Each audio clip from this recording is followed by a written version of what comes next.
talaga makapuwersa nun eh. No. Ngayon, nakarang Martes, no? Second session. Kumusta naman yung unang session? Ano po? Kusot yung hiling.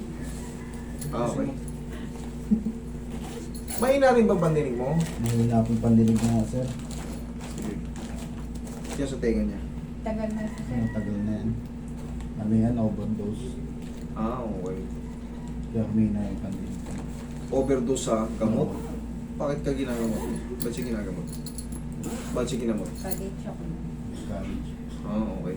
Ngayon, nung nakaraang Martes, kumusta naman yung ano? Silang sabihin nyo lang, walang problema kung nasaktan kayo or guminawa or lalo sumakit. Ano kung... Nung first day, sobrang sakit lahat. Hindi ko saan galing. Tapos, pero kung... Gaya nga sabi ko, 3 to 4 days, kumusta po yung 3 yun to nga 4? yun doon. Okay na yun. Okay na, okay. Ang- Yun palagi ang ano, basta palagi kong sinasabi sa inyo, pag in-adjust kayo, lalo kung severe moment kayo, tandaan nyo, 3 to 4 days, kakalma yan kasi sasubside yung ano eh, yung adjustment. Kasi pag yung namamaga, hindi ka agad yun 0-0 rin pag in-adjust, yung maga nandun na yun. Pero, antayin nyo lang 3 to 4 days, kakalma yun. Tapos ngayon, kumusta? Ano nangyari? Hindi ko lang may yung sumasakit niya sa batakang talagang Meron pang shooting pain o kumbaga nandyan lang yung pain o yung iba kasi yung shooting pain yung minsan may kilos ka na Oo. yung ganon may ganon pa okay tapos ano pa paano hindi ka naman hindi ka naman na Magtatayo ako ngayon. hindi ka naman nadulas ganyan hindi naman siya nauumpog okay Kasi sige nagpapahinga din talaga ako. okay sige tanggalin natin to Wala pa nga akong dito. Naka-order pa lang.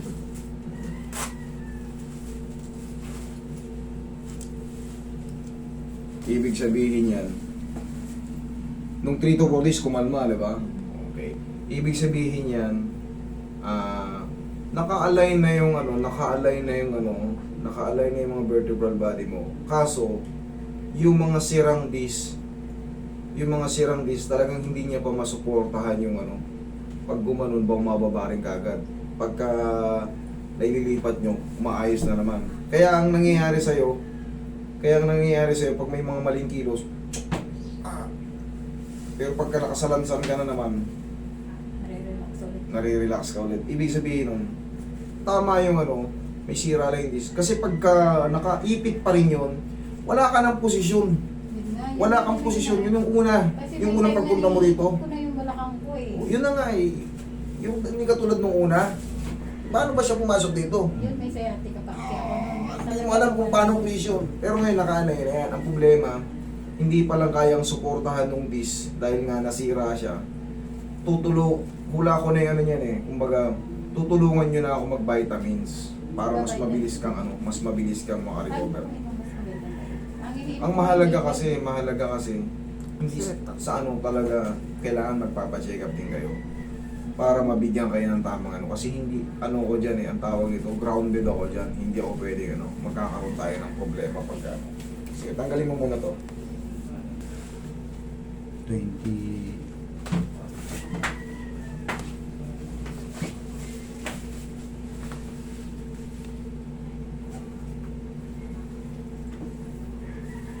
Sige, higa kang patagilid. Huwag mo na muna isuot dyan. Higa kang patagilid. Pagit. Tanda lang. Dito.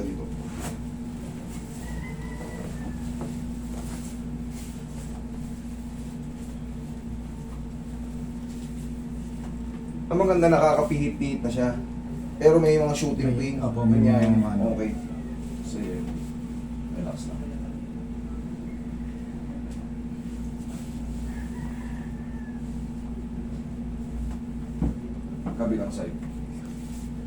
Kabilang side.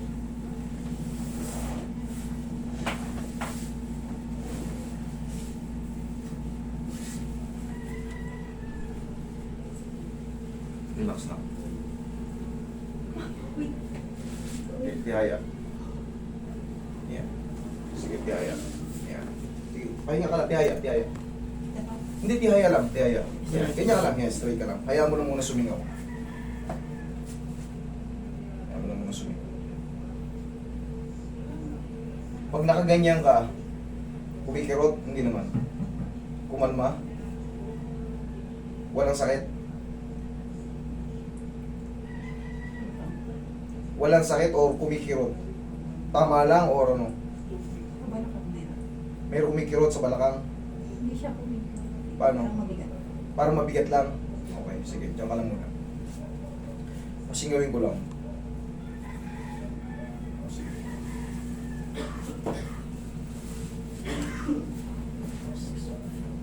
Relax lang.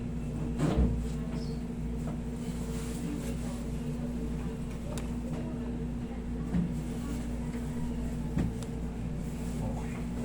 Kaya mong tumapa. Sige, tapa. Dito yung kamay mo. Pag ganito. Pag nakaganyan ka, okay ka lang? Kaya mong tumagal o hindi? Okay ka lang? Ma'am, Opo. okay. Okay. Mahina talaga yung... Mahina po. Kaliwat kanan, mahina? Opo. Ah, okay.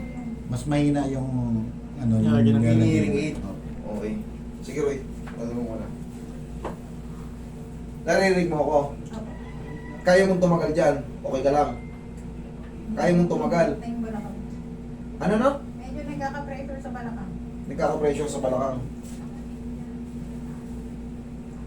Lalagyan ko ng kalso ah. Sige, angat mo konti. Yan, pag nakaganyan, sige. Mas komportable, hindi. Pag nakaganyan, mas komportable, hindi. Okay, okay. Okay, sige. Bakit? Posterior disc bulge. Pag nakaganyan, may kalso sa ibabaw, guminawa, ibig sabihin posterior disc bulge. Nakasingaw. Pagka overpressure, ay pagka lumalapat ng todong gumaganon, nagkakaroon daw ng pressure. Ibig sabihin, unti-unting napipirat yung disc. So for the meantime, sir, tama yan, may lagay kayo yung ganyan. Tapos, mag-exercise siya ng yuko. Yuko siya, huwag siyang liliyad. Kasi pagka simpleng dapala, nagkakaroon na ng pressure, ibig sabihin nun, posterior, sa likod yung nasisi, sa likod yung nasira kumpara sa anterior. Ilang ha? Same procedure. Inhale. Exhale. Yeah, thank you. Diyan ka lang ha, huwag ka munang tatayo. Nung unang ano nito, nung unang session nito, talagang wala siyang tamang posisyon. Kahit sa pag-upo, nahihirapan siya. Wala talagang sirang-sira yung dish niya. Ngayon, nung na-align ko nung nakaraan, kahit pa paano nakakapihit na siya. Pero, honestly, may shooting pain pa raw. May sakit-sakit pa rin. Ibig sabihin, pagka gumanon siya, okay. Pagka tumabig siya na gano'n, ah! Tapos pagka nayaano niya na naman, bumugod na naman. Yun ang tinatawag na shooting pain, yung biglaan. Magkaiba kasi yung wala ka nang magawang posisyon. Lahat, masakit. Pero pag naka-align na kasi yun, makakalma ka na eh, kahit pa paano. Huwag ka lang kikilos, okay ka lang eh. Tapos, yung puwersadong tayo, maaaring mahirapan ka pa kasi balakang nagpapatayo sa atin. Stretching, tas nasasaktan kayo. Pagka nasasaktan kayo, ibig sabihin nandun yung ipit. Hahanapin mo yung tam. Siyempre, kung ano yung tinuro ng therapy sa inyo kasi nauobserbahan namin yan, yun ang sundin mo. Pero pag nagsasarili kayo, tas nasasaktan kayo, kagaya na, siya nagturo, therapist ba si sir? Hindi. Hindi. Oh. Eh, mali nga eh. Nasasaktan kayo eh. Ganito ang tamang stretching mo. Tapos dahan-dahan. Uobserbahan mo kung masasaktan ka. Kasi posterior disc bulge ka. O yan. Huwag mong alisin mo kamay mo dyan. Latag mo na sa ano. Masakit? Yan. Yan. Hindi, malapit na. Yan. Okay. 1, 2, 3. Yan. Ganun lang ang tamang stretching. Hahanapin mo kung saan ka ano. Oh. Eto rin yan, oh. Para ka na rin yung kung yan, eh, oh. O, inaangat ko to. Sinasagad, ha? Yung una yan. O, para ka na kayo ko lang kasi inaabot mo yung dibdib mo dito sa legs. O, yan din yun, para kang tinutupi. So, pag tama yan, yun ang stretching mo. Kasi kung maging stretching ka nung tinuturo niya, tapos nasasaktan ka, eh, malalong mamamaga yung tinatamaan. Pero dahan-dahan muna for the meantime kasi nasa severe moment ka. Kaya pa. Kaya pa. Kaya pa. Yan, sakit. Yan, sagad ko. 1, 2, 3. Kaya. Kaya o. Unti-unti lang. Kasi nga, fragile ka pa eh. Kumbaga, hindi pa ano. Kung hahawakan mo yan, o, kunyari, ikaw hahawak niya. Sige, hawakan mo. O, yung kaya mo lang. Sige. Sige. Sige. Tansya mo naman yan eh. Sige pa, o. O, di ba? O, yan ang tama. O. Nag-ano kayo, nagsasarili kayo eh. Nang walang ano eh, basihan eh. O, sige. Tagilid. Tagilid ka. Meron kasi talagang nagtuturo sa YouTube ng mga stretching. Pero yung yung nagmumuestra nun, hindi masakit ang balakang. Ngayon, hindi masakit ang balakang yung nagmumuestra, kaya kayang i-bend yung mga ganun. Kaya. Pero, actual versus theory, ang tatanungin mo pa rin yung may-ari ng katawan, komportable ka ba pag ginanong ko kasi ito yung natutunan ko eh. Hindi, ang sakit. Di huwag niyong gayahin. Sige, kabit mo yan para marinig mo ko. Tapos si mama, ang problema nila, sa salapag kayo. Salapag. Pwede ka pa rin, ganyan pa rin ang gagawin mo. Tutukuran mo lang yung unan. I-ready mo lang sa tagiliran mo yung unan. Pag tumagilid ka, iganon mo yung unan para hindi masasaktan yung ano mo. Tapos unti-unti ka pa rin gaganon. Ganon. Tapos pingitan pa ganon. Pagkaiba kasi yung higaan ng may ganito. Kasi mabababaan mo yung paa mo. Kumpara sa sahig. Siyempre, pag nasa sahig ka, mas hirap pag masakit ang balakang mo. Hanggat maaari talaga, meron kang tutukuran na malalambot para hindi rin mag-suffer yung katagalan. Pero yan, ma'am, tignan mo, kumakalma siya. Dati hindi ka naman ganyan. Ang gagawin natin, i-maintain muna natin. Tapos, subukan mong gumanon na. Ako ng ganyan na mayroon. Subukan mong gumanya. Gumanya Kahit ka. hindi nakalapit pa. Sige, baba mo kung kakayanin. Dahan-dahanin mo. Ingat, yan ang stretching mo. Okay? Balik. Balik. Tapos pagtatayo ka yan, tumukod ka ng ganyan. Kasi nahihirapan ka tumayo, subukan mo tumayo. Yan ang tamang pagtayo, di ba? Simple. Kasi pag tumayo ka ng upo ka. Pag tumayo ka ng ganyan, mahihirapan. Bakit? Balakang ang po nagpapatayo sa atin. Ngayon, sira kasi yung disc mo. Pero naka-align na yan. Pero kailangan mo munang depensahan sa tulong ng good position. Pag naka-bend ka ng ganyan, kahit bilisan mo pwede. Subukan mo. Sige, bilisan mo. Di ba? Bilis? Because posterior disc bulge ang nangyayari sa'yo.